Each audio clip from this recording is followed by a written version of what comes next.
भारतीय न्यायपालिका के अधिकार क्षेत्र को लेकर इन दिनों चर्चा जोरों पर है। बीजेपी सांसद निशिकांत दुबे सुप्रीम कोर्ट को लेकर कही गई अपनी हालिया टिप्पणी को लेकर विवादों से घिरे हुए हैं। विपक्ष उन पर न्यायपालिका पर दबाव डालने का आरोप लगा रहा है, तो वहीं बीजेपी ने उनके बयान से किनारा कर लिया है। हालांकि इसके बावजूद निशिकांत अपनी बात पर अड़े हुए हैं। अब उन्होंने भारतीय न्यायपालिका को एक ऐसा पन्ना खोल कर दे दिया है जो अपने आप में अनोखा है। तो ऐसे में ये जानना बेहद जरूरी हो जाता है कि आखिर निशिकांत दुबे ने न्यायपालिका के सामने ऐसा क्या रख दिया जिससे न्यायपालिका सकते में आ गई। दरअसल झारखंड के गोड्डा से बीजेपी सांसद निशिकांत ने सोशल मीडिया प्लेटफॉर्म एक्स पर एक पोस्ट लिखा और बस उनके इसी पोस्ट की वजह से बवाल कट गया। अब निशिकांत ने क्या लिखा ये आप भी देखिए। दरअसल भारतीय न्यायपालिका के इतिहास में कैलाशनाथ वांचू का नाम एक ऐसे चीफ जस्टिस के रूप में दर्ज है जिन्होंने पारंपरिक शब्दों में वकालत की डिग्री नहीं ली, लेकिन फिर भी भारत के सर्वोच्च न्यायिक पद तक वो पहुंच चुके थे। तो आइए जानते हैं कि आखिर कौन थे जस्टिस कैलाशनाथ वांचू और कैसे उन्हें कानून की किसी औपचारिक शिक्षा के बिना सीजीआई जैसे सर्वोच्च न्यायिक पद पर बैठा दिया गया। जस्टिस कैलाशनाथ वांचू का जन्म 25 फरवरी 1903 को इलाहाबाद में कश्मीरी पंडित परिवार में हुआ था। उनका परिवार कश्मीर का ही रहने वाला था जो बाद में इलाहाबाद में आकर बस गया। उनकी शुरुआती शिक्षा की अगर बात की जाए तो ये मध्य प्रदेश के नौगांव में हुई। वही माध्यमिक शिक्षा कानपुर में हुई। साथ ही उन्होंने इलाहाबाद विश्वविद्यालय से बीए की डिग्री हासिल की।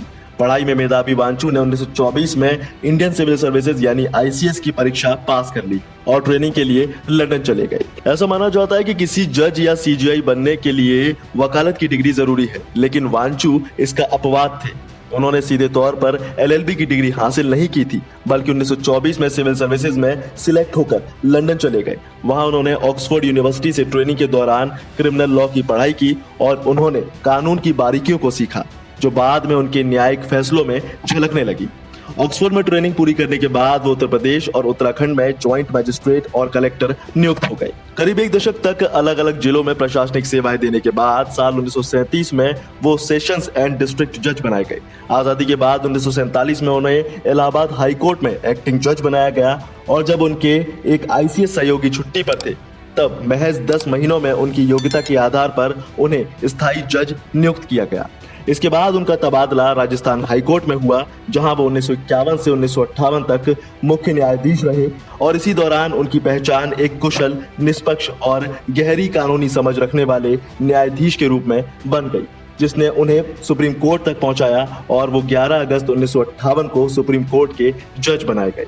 हालांकि जस्टिस वांचू का सीजीआई बनना एक अनएक्सपेक्टेड घटना थी। 11 अप्रैल 1967 को तत्कालीन सीजीआई के सुब्बा राव ने राष्ट्रपति चुनाव लड़ने के लिए अचानक इस्तीफा दे दिया और इसी स्थिति में वांचू, जो अनुभव में वरिष्ठ थे, उन्हें 24 अप्रैल 1967 को सीजीआई नियुक्त किया गया। उन्होंने 24 फरवरी 1968 तक लगभग 11 महीने तक ये पद संभाला। उनके कार्यकाल में सुप्रीम कोर्ट ने कई महत्वपूर्ण फैसले सुनाए और 1286 बैचों का हिस्सा वो रहे, जिसमें उन्होंने 355 फैसले लिखे। आपको बता दें कि वांचू 1950 और 1951 में यूनाइटेड प्रोविंस कमेटी और दूसरे महत्वपूर्ण समितियों में भी शामिल रहे। उनकी प्रशासनिक और कानूनी विशेषज्ञता ने उन्हें बिना औपचारिक कानूनी शिक्षा के सीजीआई पद तक पहुंचाया है। लेकिन अब निशिकांत दुबे का ये पोस्ट सुप्रीम कोर्ट और सीजीआई पर उनके हालिया विवादित बयानों से जोड़ा जा रहा है। उन्होंने वक्फ कानून की सुनवाई को लेकर सुप्रीम कोर्ट की सुनवाई पर सवाल उठाते हुए सीजीआई संजीव खन्ना पर धार्मिक युद्ध भड़काने का आरोप लगाया था। बहरहाल इस पूरे मामले पर आपका क्या विचार है, हमें कमेंट में जरूर बताइए। साथ ही वीडियो को लाइक जरूर करिए और ऐसे ही बने रहिए वन इंडिया हिंदी के साथ।